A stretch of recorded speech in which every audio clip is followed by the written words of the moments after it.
اگر زندگی میں ہر طرف اداسی ہو، تنہائی ہو، اگر آپ کو لگے کہ کوئی آپ کا ساتھ نہیں دے رہا، آپ کی مشکلات ختم ہونے کا نام نہیں لے رہی، تو اب جو میں آپ سے بتانے جا رہی ہوں اسے غور سے سنیے گا۔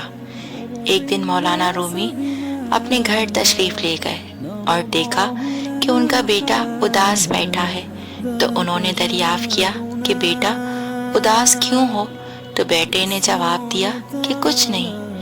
اس پر مولانا رومی باہر گئے اور ایک بھیڑیے کی کھال اوڑھ کر آئے اور ڈرانے کے لیے گرانے لگ گئے۔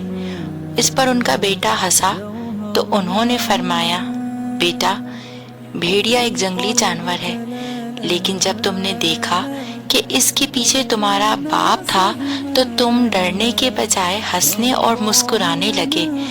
اسی طرح یہ جان لو، تمام آزمائشوں اور سختیوں کے پیچھے تمہارا رب ہے، جو تمہیں 70 ماؤں سے زیادہ پیار کرتا ہے۔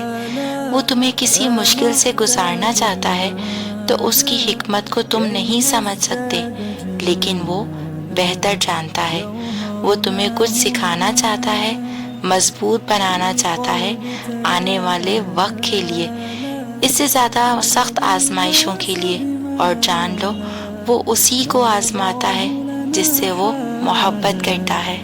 اور تم سے یہ کس نے کہہ دیا کہ جو چھن جائے وہ واپس لوٹایا نہیں جاتا؟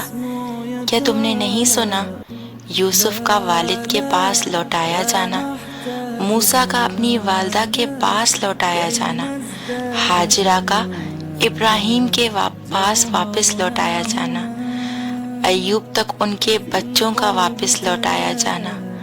اللہ تم تک ہر چیز واپس لوٹا دیتا ہے، بس وہ ان چیزوں کو تم سے دور اس لیے کرتا ہے کیونکہ تم ان چیزوں سے اتنی محبت کرنے لگتے ہو جس محبت کا حقدار صرف اللہ ہے۔